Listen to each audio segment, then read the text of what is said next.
This video is brought to you by Wise Words, an online, new website that distills daily messages and monologues from the perspective of historical figures, literary figures, and philosophers, with each historical individual offering a unique perspective based upon their historical time and place. For example, if you wanted to learn about Stoicism or the perspective of personal ethics, you might choose words from Marcus Aurelius. What if you want a more religious perspective? Well, you can choose Buddha. Wise Words also creates set quizzes for you and creates a profile where you can track your progress with individual scores and specific achievements. Wise Words is built by a single individual and is currently under heavy development. There's no monthly subscription, hidden fees, and a one-time purchase guarantees all future updates. Something like Wise Words sounds appealing? Consider checking them out, as they are running a discount. Thanks to Wise Words for sponsoring this video.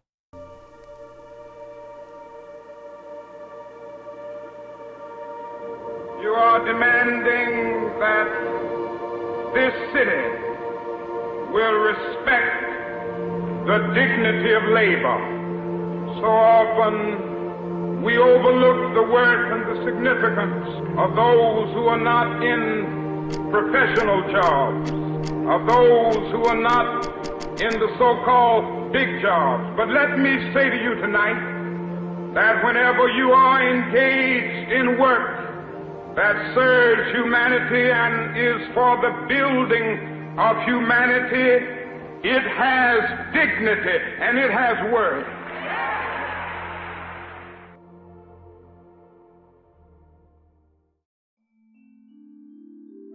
Kindness, a universal mantra for how we ought to conduct human interaction, a medium that represents one's own recognition of others, a tool brought about from proper socialization and development. Yet I find these descriptions inaccurate, or even potentially cynical. And with cynicism, given this channel interacts deeply in philosophy and critical theory, there is zero shortage of this very cynicism, particularly around things that people believe to obfuscate reality, morality, or even our general worldview. Thus, there's a pretty common cynicism around kindness's worth and utility, perhaps due to kindness being perceived as a mere a priori social condition. I found it incredibly difficult to shake the idea that, in a critical lens, kindness is frequently disregarded as a general affect, or a genuine condition worth exploring, nonetheless pursuing altogether. One might look at this and say, well, aren't we already always told to be kind to people? There's a couple things here. One, the very conditions or attitudes, things like cynicism or insincerity, often contrary to kindness, are likely present in this question. So I'm not sure that we're even approaching the merit of kindness or its place from an even playing field. The second is that it's still debatable whether kindness really is emphasized as a core virtue in our material, day-to-day institutional existence. Before we go much further, we probably need to pin down what we might mean by kindness. This isn't to say anyone watching doesn't know the definition of kindness, but there's probably some specifics we should qualify before we continue.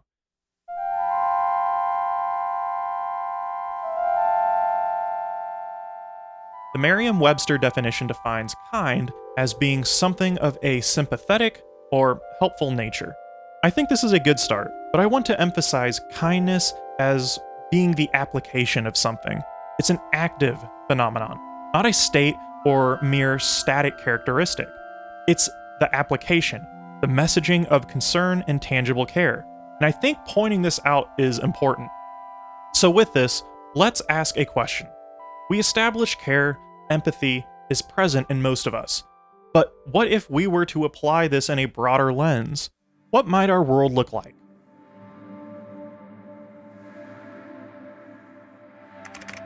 First, we need to describe our sociological state at the moment. This is going to be a long section before we enter the main thesis, but laying groundwork here is important. I think an academic such as Erving Goffman works well here. Goffman was a sociologist that pretty much dedicated his life to the field of symbolic interactionism, even if he didn't quite describe himself as such. Symbolic interactionism is an area of study and approach to sociology that analyzes the various signs, symbols, meaning behind, well, the various things we interact with. It also holds a central thesis that people interact or view things, people, objects, based upon meaning or intent prescribed to them.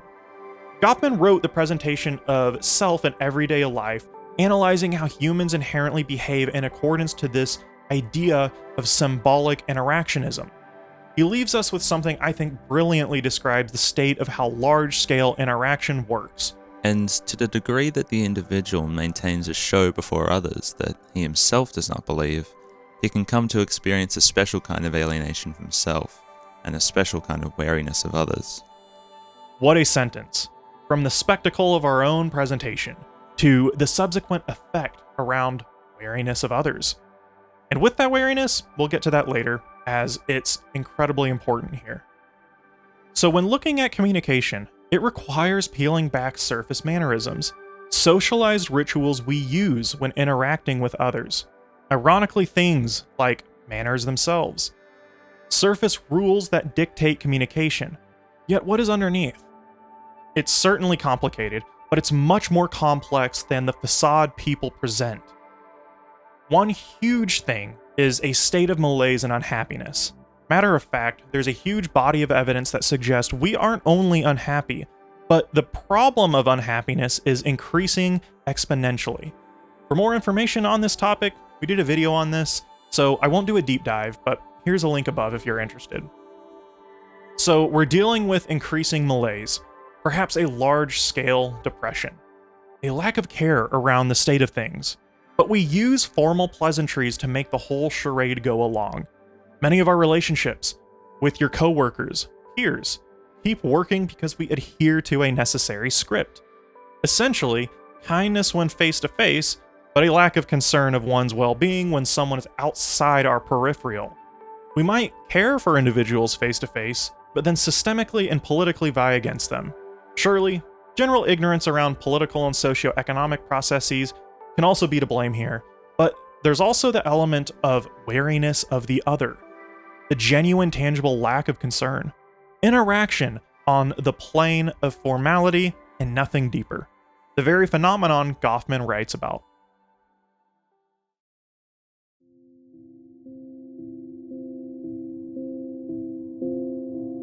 There's a very common and lazy idea on how we exist as citizens, how ideology exists and propagates throughout a population. We often see individuals as masses, singularly influenced by the state, media, religion, and this knee-jerk idea posits that from the top of the hierarchy, we are influenced, spoon-fed, and thus trusting of the systems around us. They say, I have the most loyal people. Did you ever see that? Where I could stand in the middle of Fifth Avenue and shoot somebody and I wouldn't lose any voters, okay? It's like incredible. This isn't to say that we aren't spoon-fed or influenced by media and propaganda, it's just that the dynamic is a little different. This is where the lazy stereotypes of people being mere sheeple, people who adhere to the status quo blindly. The idea that people around me are NPCs, while me, myself, am a free thinker. It's of course an incredibly arrogant worldview, but more than anything, it's an arrogance that stems from a heavy systemic logic. In a more technical and theoretical lens, thinkers such as Slavoj Žižek have highlighted this phenomenon in a language I find helpful. He states, The formula of cynical reason is no longer the classic Marxian, they do not know it but they are doing it. It is, they know very well what they are doing, yet they are doing it. Cynical reason is no longer naive, but is a paradox of an enlightened false consciousness. One knows the falsehood very well. One is well aware of a particular interest hidden behind an ideological universality, but still one does not renounce it. Žižek argues that the traditional idea of false consciousness isn't the inherent baseline of interaction today. Thus, the people who look at others as mere zombies, NPCs addicted to consumption and reliance on authority, are ironically the very NPCs themselves. Most people aren't blind to the various patterns of dishonesty or unequal power relations. The problem is, many are completely ignorant on the systemic causes, and they end up blaming the other, minority groups, immigrants, and people of non-standard religions. These examples are larger in scope. We often feel powerless amidst institutional obfuscation. Thus, we see these things ideologically develop on an interpersonal level. And of the most common things we see, well, that's irony. And my God, does irony feel like a poison at this point? I'm not necessarily talking about irony in art per se, something that involves creativity, satirical critique with a central message, but on a very individual level, something amidst an almost narcissistic form. I am personally riffing here. This is a kind of me thing, but I know it's not just me. The whole putting on the unbothered front to mask your own misery, your own insecurity, the utter inability to show vulnerability, or to look at vulnerability as something weak.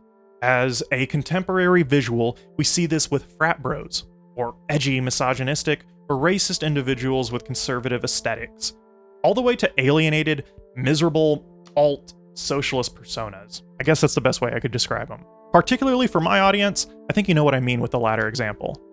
The common denominator here is misery, irony, resentment that externally manifests into harmful, antisocial, often extremely self-centered behavior. Now, I'm not a psychologist nor psychoanalyst, but if I could make an educated guess, these things are all responses to the types of trauma, feelings of worthlessness, all things that we are not immune to as people.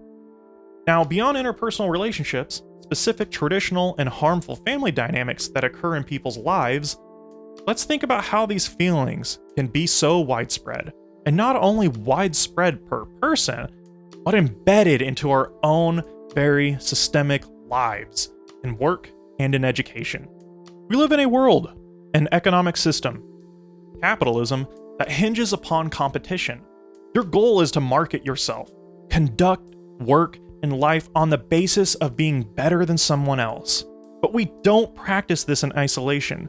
The whole idea is that you simultaneously keep someone else down. That's how you stay afloat. It's how you justify your own standing in our economic system.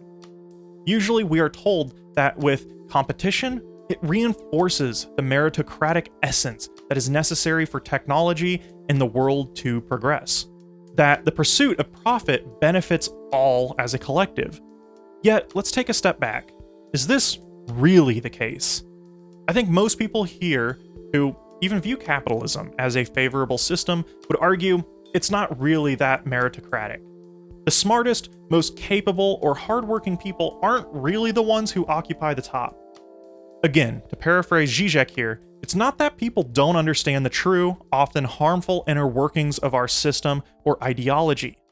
It's that they totally do understand, and yet they support it anyways.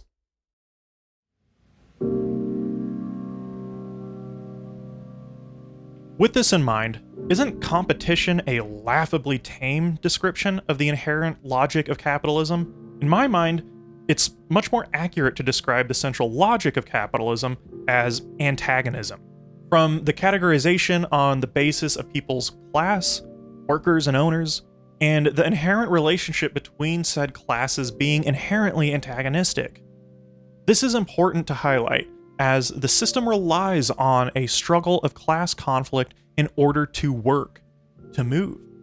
Class conflict isn't merely the result of a symptom of capitalism, but the lifeblood of it therein. In order for workers to produce, you push them to sell their labor power for as little as possible. In order for workers to receive compensation to their liking, they must organize, strike, withhold their labor. We built a system that relies on antagonism as its core operation. This structure works on the individual level as well. The whole system relies on a negation of the other, subtracting one's standing, opportunity, or livelihood for yourself, outcompeting others in order to take a job just to survive, with some small, newer exceptions due to the creation of a welfare system. Despite capitalism's implications of life and death, we often describe the implications of capitalism as all being a part of a game. This may be a topic for another video, but I want to posit a question. If the framing of our economic system, our livelihood in accordance to our society is constructed as a game, whose game are we playing? And why should this game be centered upon the inherent subtraction of others? Why do we need an abstract game at all?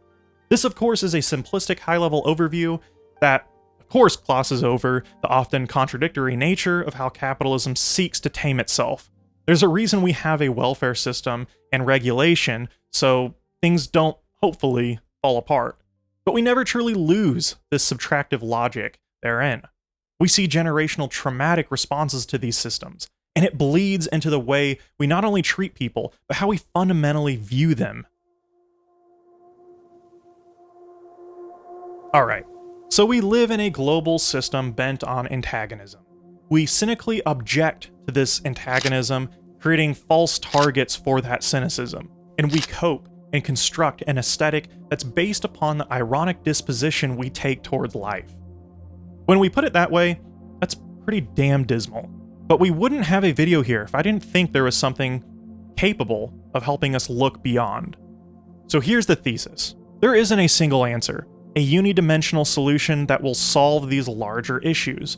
But if we want to get really specific here, like the most crystal clear minutia of what keeps people grounded as a collective, if universals in philosophy, in nature, in the world can exist, nonetheless, universals that contain a type of good, what might that be? I find the most likely candidate to be kindness. Genuine kindness. That's it.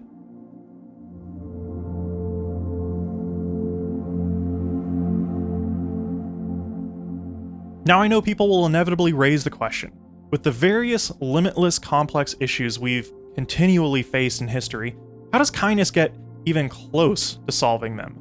The answer to this is that, ironically, because these things are so complex, there is no singular answer.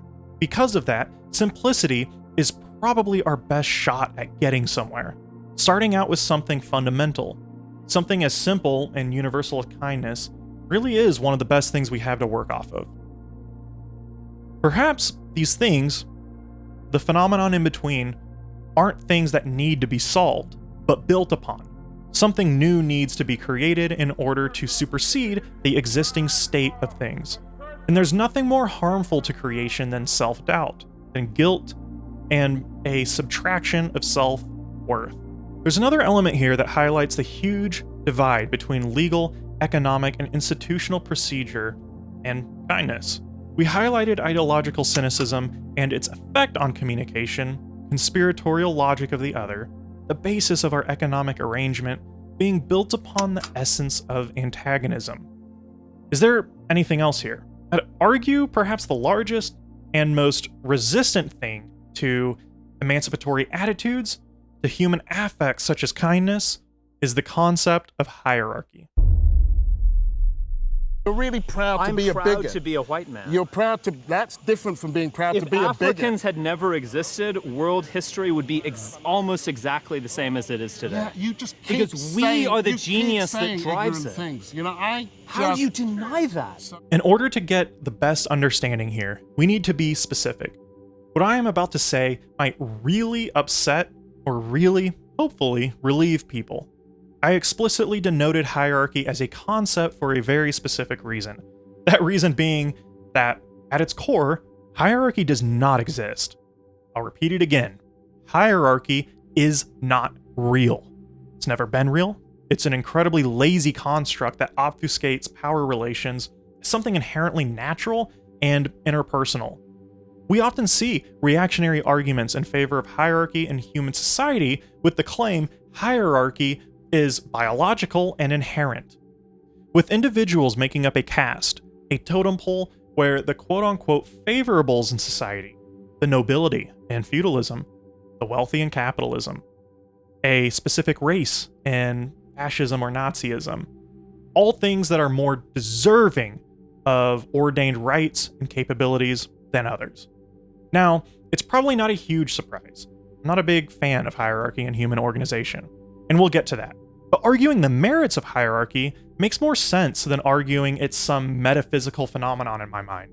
Not the result of years of a specific type of human organization, which, for the majority of human history, from the dawn of man, It's been established in entry-level anthropology, humans organize in a much more flat, non-hierarchical way than today.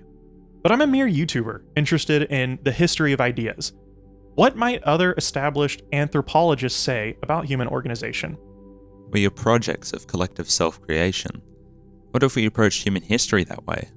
What if we treat people, from the beginning, as imaginative, intelligent, playful creatures who deserve to be understood as such? What if, instead of telling a story about how our species fell from some idyllic state of equality, we ask how we came to be trapped in such tight conceptual shackles that we can no longer even imagine the possibility of reinventing ourselves?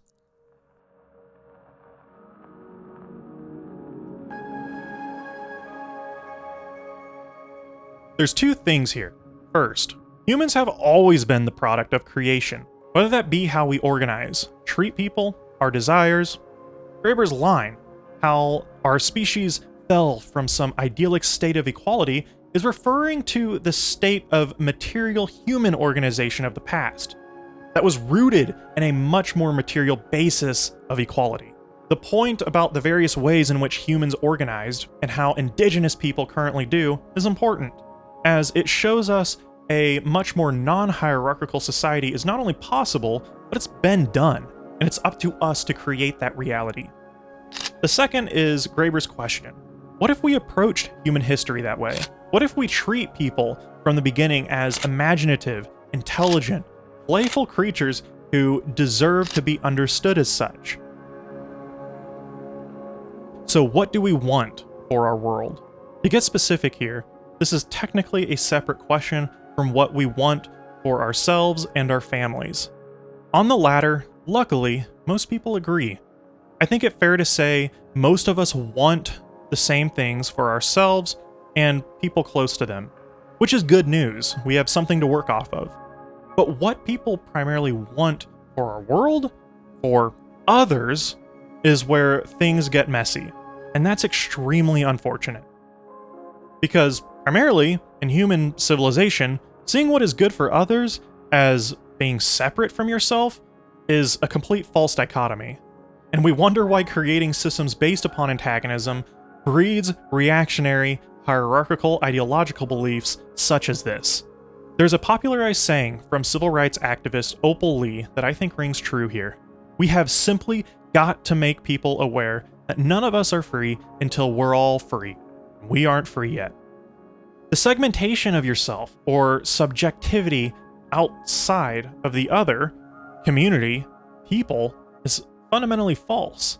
We've already spoke about how our desires, our mental health, our outlook is in direct relation to the systems we've surrounded ourselves with.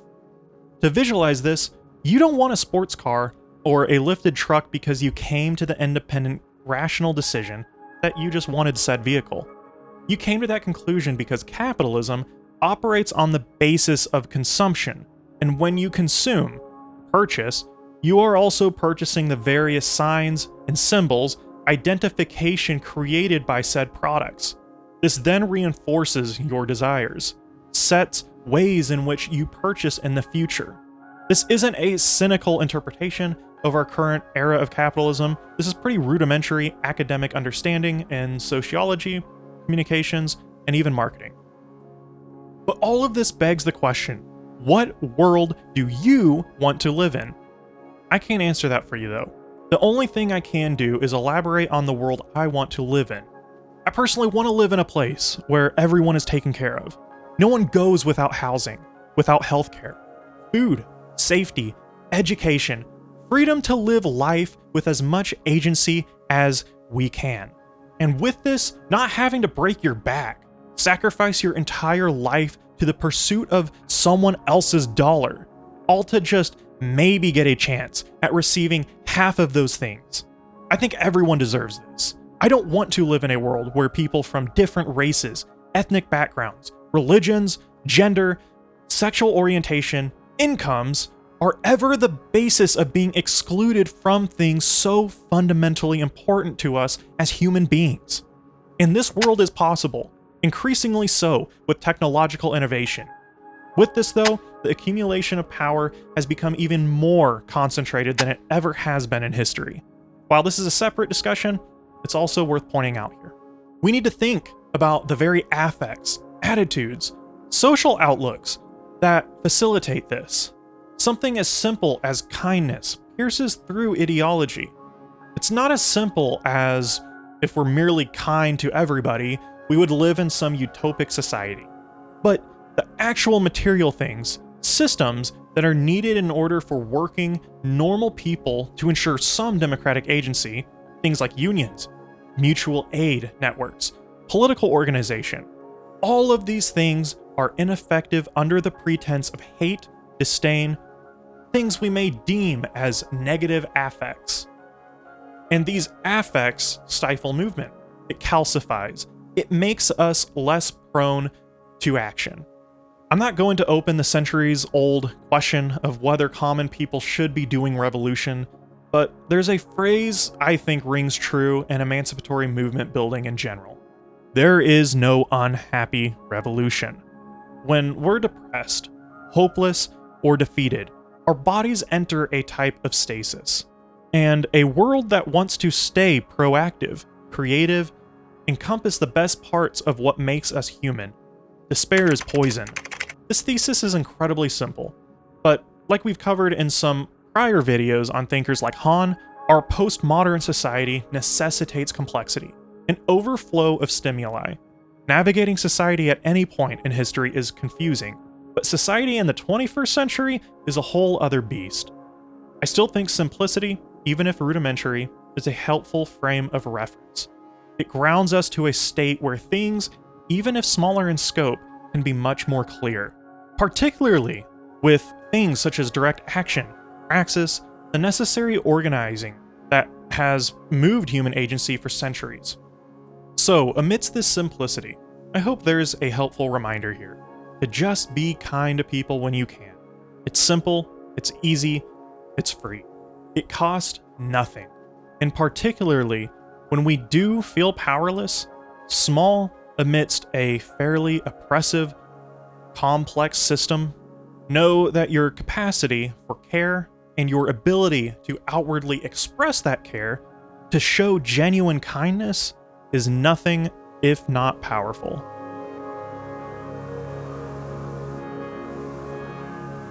Thanks so much for watching. I have a huge request. If you enjoy these videos, consider dropping a few dollars a month to ensure the survival of the channel.